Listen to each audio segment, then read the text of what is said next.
Welcome back to the swamp, my friends. In small towns, it seems that they're safe. But, from experience growing up in a town of 900 people myself, small towns are just as dangerous as anywhere else. Whether it be urban legends, tales of monsters, true crime, or other nefarious things, small towns are no stranger to mischievous things. As always, these stories were sent in by viewers just like you. If you have a story that you would like to share in a future video, be sure to submit your story at swampdweller.net or the email you can find in the description down below. Now, let's get into these creepy stories that'll freak you out tonight.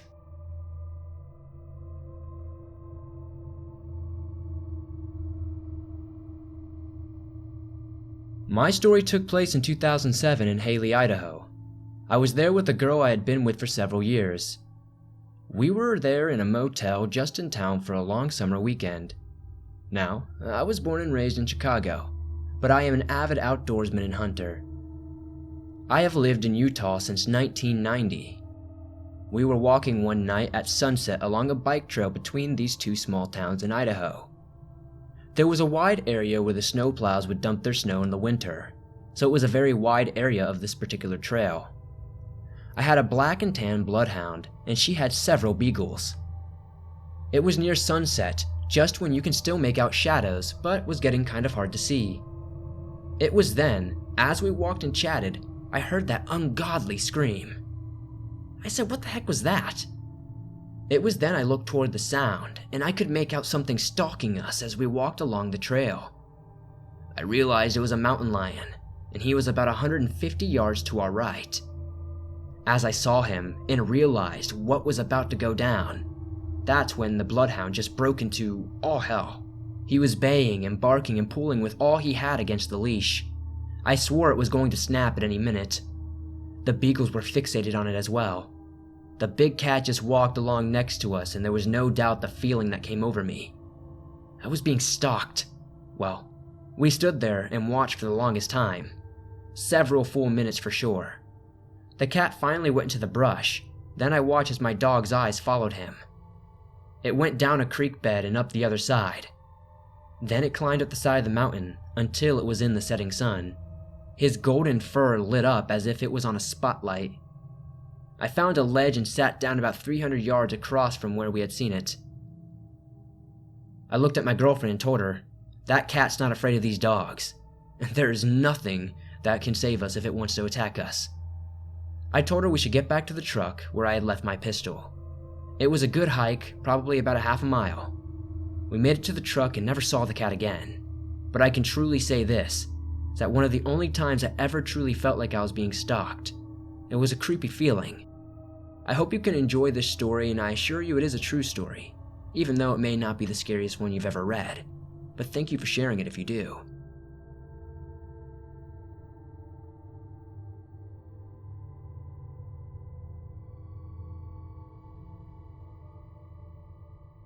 In January of this year, I went out to my friend's house to stay the night during the New Year's break. It was a clear day and a clear night, so we walked down the train tracks.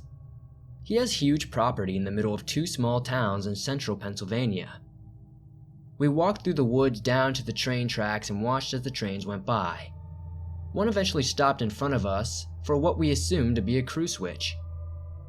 We got on the train, and we were goofing off when we heard high squeals off to our left. I should mention that there are 3 tracks. We were on the outer one, farthest away from where we walked down from his house. The train stretched pretty far both ways, and we decided to stay on the train a little bit longer to wait out what we thought was a fox or a wolf. The thing is, I heard that noise before when I was young. I don't remember how much, but I know nothing good comes of it. I informed him of the skinwalker legend, but I didn't know everything about them. Well, after 2 minutes of hearing this noise continuing, a second train goes by. At this point, it's about 1 a.m. at night, and it was a rush to be on the stopped train and witness a second one go by. Well, after that one was gone, the noises we heard were now on the other side of the tracks. We both stared coldly in the direction before saying it definitely wasn't a wolf or a fox. We waited 20 minutes and finally the noises stopped. It was still clear, and there wasn't any snow on the ground, so we decided to head back to the house while we could. On the walk back up the mountain, we heard the noise once again. Way ahead of us, though. I looked up and saw something move, so I shined my light up at it. It was just an owl. We continued, and it just started snowing. It was out of nowhere when this smell of pure, putrid air hit our noses. We moved quickly out of the woods and walked into a cornfield. His house was located on the other side of this cornfield. He was picking on me for being a little scared, but the only thing I knew at the time was that this smell was terrifying, and I had read about skinwalkers and their smell, so I was even more scared. We looked into it, and apparently, owls and snow are a sign of evil.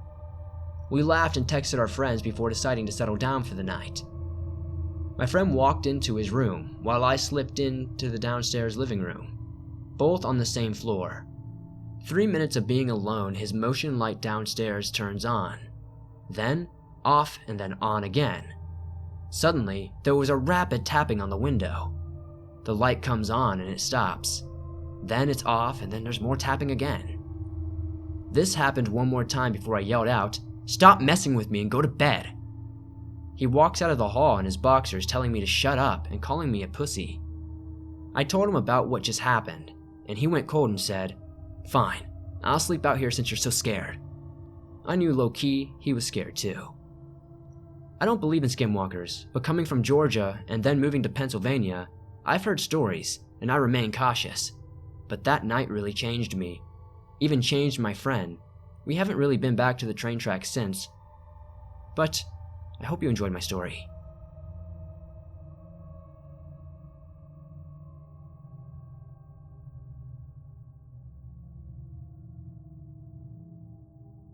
This happened in Eastern Europe, Lithuania to be exact, sometime around 2016. It was sometime in August, at the time when it's still summer, but you can feel the autumn coming, since the days are warm but the nights are getting cold, and it's getting dark earlier. I was staying with my boyfriend at his parents' cottage. They usually live in a city but have a cottage in the countryside for the summer. We went for a swim in a nearby lake in the evening, and were heading back to the cottage. The walk was about 15 minutes. At first, we had to walk by the main road, which was mostly surrounded by empty fields and a few houses quite a distance away. And then, we had to turn into one of the side streets lined by houses from both sides, and then to a small dirt road leading to a cottage. It was that time of evening when the sun is about to set and it's not dark yet, but the light is kind of grayish. The temperature is dropping, and the road leading to the cottage was dark. We were walking alone, and it was silent except for an occasional distant sound of a car from a highway, or maybe an owl, or at least I think it was an owl. It was making a hoo-hoo type sound. I looked before, trying to find what it was, but never saw anything. But when I looked behind me, for whatever reason, I saw a big dog far away on the side of the road. I am very wary of dogs after an accident with my grandma's dog when I was a kid. So I asked my boyfriend to move quickly, so we hurried up to turn into the side street. After walking some distance down the street, I looked behind and that dog was still behind us, standing at the turn. It looked like a wolf dog, black or dark gray, hard to tell in the light. It was huge, but unnaturally huge. I mean, I've seen dogs really big before, but this was way overboard. At this point, I am freaking out, partly because I'm afraid to be attacked by some stray dog, partly because I'm a fan of paranormal stuff, so I've heard about large dog-like cryptids. The whole atmosphere with dim light and spooky owl sounds was very unsettling as well. I turned around and hurried further, and then I hear the low growl that sounds like it's just behind us. I stop, and so does my boyfriend. I think, oh crap, this dog's about to attack us. We slowly turn around, and the dog is still at the same turn where it was, maybe 30 meters or so from us. There's no way that growl came from that distance. It was way closer. My boyfriend shrugs it off and starts walking again. I follow him nervously, looking behind my shoulder every few steps. The dog is still standing in the same spot as we almost reach the turn for the cottage. I look back, and the dog is suddenly nowhere to be seen. It just vanished in those 30 seconds. My boyfriend paid no attention to this deal, but I was very creeped out for a few days. I know it's not the most spooky story out there, and it could have been just a regular dog who was just jumping fences or something. But that growl, could it be a trick of the sound? Was there maybe something else there? As I said, the whole thing was just creepy, and I don't know how to explain it. The empty road, the grayish light, no sound except for the creepy owl call and that weird growl. It just felt menacing, and to add to it, the cottage is bordering a tiny creek and small woods on the other side of that creek. I woke up several times that night, always thinking I saw a huge dog in the distance from the window. I rubbed my eyes and looked again, but it would always disappear. So I would think my mind was just playing tricks on me. Or could that weird dog be following us? Is this something supernatural, or am I just paranoid? Are we being stalked by a wolf, a dog, or maybe something else? I'd love to know in the comments.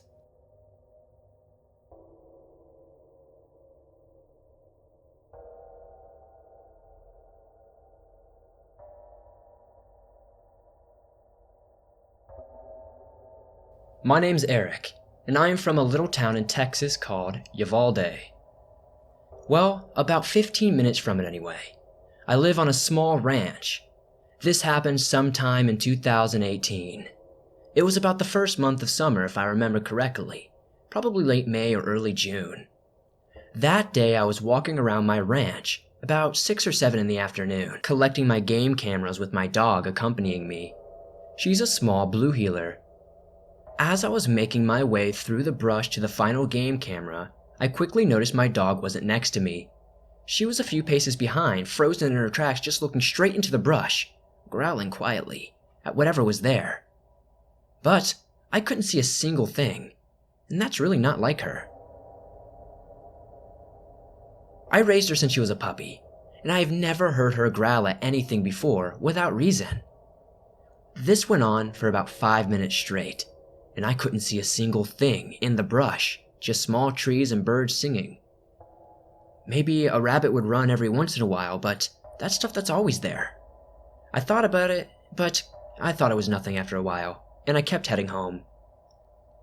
I fell asleep at around 9 or 10 at night. I would always sleep with my head to the window since I didn't have an AC at the time, and it was pretty hot that night. Anyways, it must have been about 3 or 4 in the morning when I felt something breathing on me, for, a lack of a word. Maybe it was even sniffing me. At first, I thought it was my dog because she sleeps inside with me, but I noticed the smell of wet, dirty dog. But I mean, really dirty thick. As I lift my head, I see my dog snoring away in the corner of my bed, but I can still smell that putrid stench of dirty dog. I look out my window, which is literally right in front of my face. Note, I live in a trailer house, and my window is about 6, maybe even 7 feet off the ground. I myself am 6 foot even, and I need to jump up to be able to look into my room.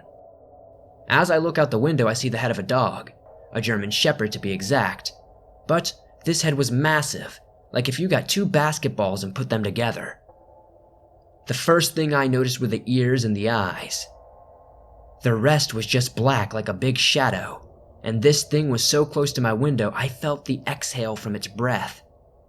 I freaked out and jumped back within a flash of a second. It vanished.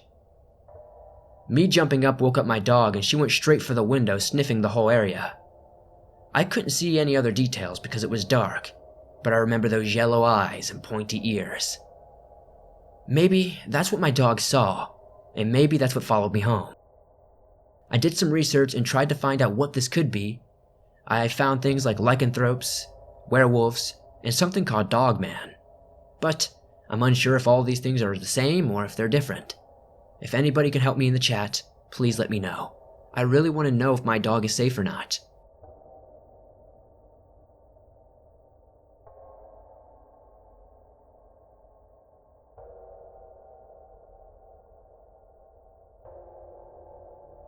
It was a normal day. It was January. I share a room with my sister, but this day she was at her friend's house, so I had the room all to myself that day. And keep in mind, I was 12 years old. I never was the type of person to believe in demons or ghosts until this night. I lived in a small town in Indiana. There are no streetlights near my house.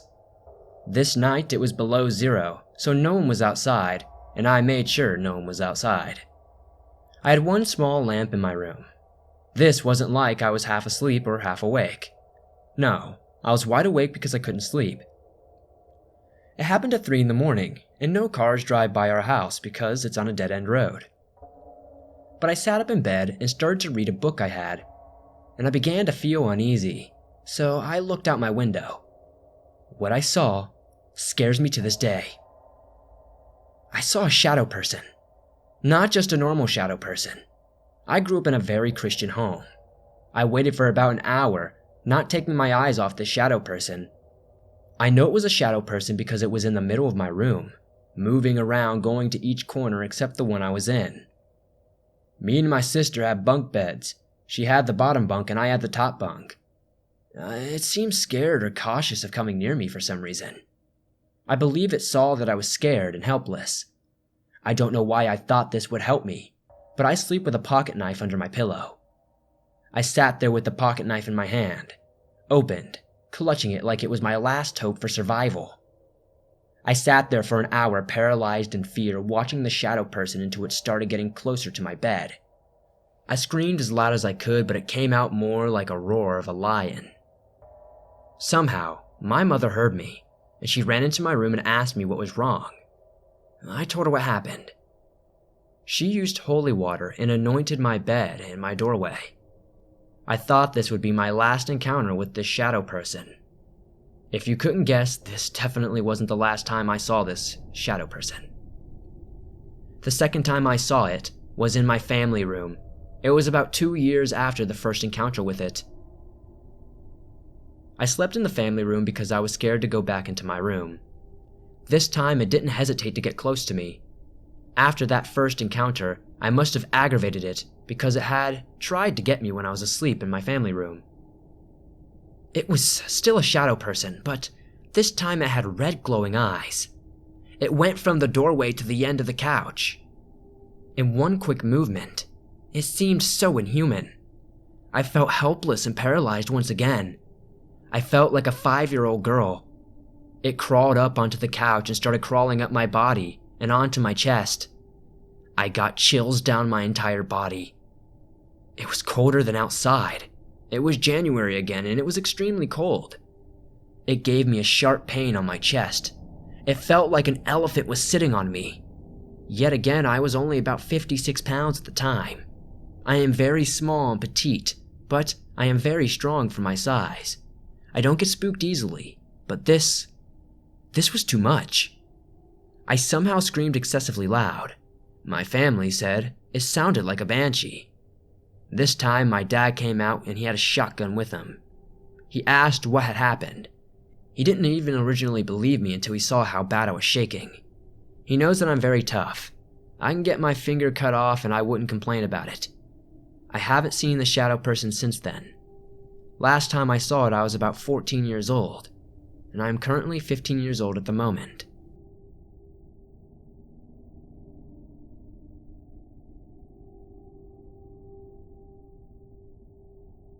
My name is Wendy, and I have a story that I believe might fit your criteria. This happened, I believe, around 2003 or maybe 2004. For a little backstory, I was working as a newspaper carrier in a rural western North Carolina county in the foothills region of the state, doing my nighttime home delivery. For privacy reasons, I will leave my location a bit vague. I have been running my route for several months before this incident occurred. At first, it was just me and my Rottweiler, but later on, my now ex-boyfriend would accompany us as well. This occurred one night that he was with us. This is just one of the many strange incidents that occurred while I was on this particular route. Now, on to the encounter. This incident happened on a road that I have to travel just about a mile until I reach my first customer. There was this old iron bridge with the raised arch supports along the sides that I had to cross along the way. While this bridge isn't necessarily relevant to the story, I have always had an unexplainable intense feeling of dread come over me while I approach and cross this bridge.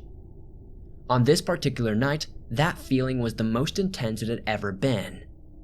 Knowing what I do now, I wish I had listened to the little voice in my head that told me to turn around and wait to get to this road after sunrise. After the bridge, my first 2 customers were around a curve and up a small hill. The first one was on the left and the second on the right. I stopped at the first, putting the paper in the delivery box. Usually by this point, my ex already had the window down, waiting for me to swing over to the opposite side of the door for him to deposit his paper. This night, he was just sitting there, staring straight ahead, hands shaking, refusing to even look to me. I could see that he looked terrified, so I asked him what was wrong. Without moving his head at all, he told me there was something that had attached itself to the side of my car and was staring at him through the window. I leaned up so I could see around him, but I saw nothing. But I couldn't just ignore the genuine terror that was on his face, so I asked him to tell me what it looked like. He said that it looked like a rotting corpse, but with more bone than meat showing. I went to lean up to look again, and as I started, he put his arm across me and said, "Don't." He said that the last time that I had tried to look at it, a few moments earlier, he heard the thing laugh and run its bony fingers down the window. Now, up until this point, I hadn't seen anything, so I was a bit skeptical, but I still couldn't ignore how he was reacting. I don't know what made me think to look in my side mirror, but when I did, I saw what will forever be burned into my mind. In the mirror, I saw a face, head, shoulder, and most of an arm attached to the side of my car. The best way I can describe what I saw is to compare it to the smaller orcs from the Lord of the Rings movies.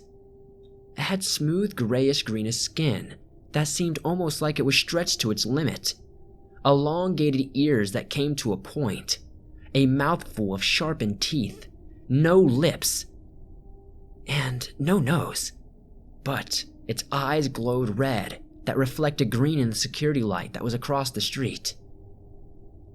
I stared at this creature for what felt like minutes, but in reality was maybe 20 seconds. I was way too scared to do anything. Finally, my fight or flight instinct kicked in. I hit the gas pedal and floored it. For the first few hundred feet, this thing stayed attached to the side of my car, but as soon as I got out of the lit area of the aforementioned security light, I could no longer see it. To this day, I'm not completely sure what I saw, but if I had to take a guess, it was either a ghost or a demon. I also continued to deliver on this route for several more months, but I have never seen this thing again. Thank you for considering my story, and while it may sound outlandish or made up, every word of it is true.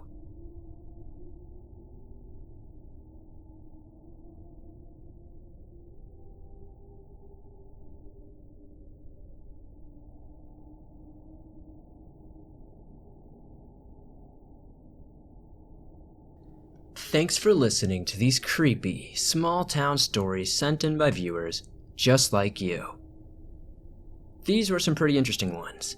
I wouldn't say they were the most scary stories I've ever read, but something about being in a small town just makes small encounters like this a little bit creepier to me. Like I said, I grew up in a town of only 900 people, and anytime anybody would do anything slightly creepy, the entire town was made aware of it. So I just feel like that amplifies it in a sense, because you can't really get away from each other in that sense. If you enjoyed these stories, please hit that like button as it really does help me out a ton. If you're new to the swamp, why not subscribe and turn on notifications to never miss a new video? I upload them almost every single day, and all things natural and supernatural. If you're not aware, you can download your favorite Swamp Dweller scary stories on iTunes, Spotify, Stitcher Radio, and everywhere else you listen to your favorite podcast. The other video, I mentioned that I was giving away 2 $50 Amazon gift cards to 2 people who commented their favorite scary story I've ever read. So, the 2 people who won are A and Chaotic Potato. I have replied to both of your comments in the previous video requesting that you send me an email so I can send you your Amazon gift card information. Thank you guys so much for supporting the swamp. I hope this is a good way to give back to you. I may do more in the future, so don't be discouraged if you didn't win this time. I still really appreciate all of your support. Thank you guys as always, and I'll see you soon with another creepy video.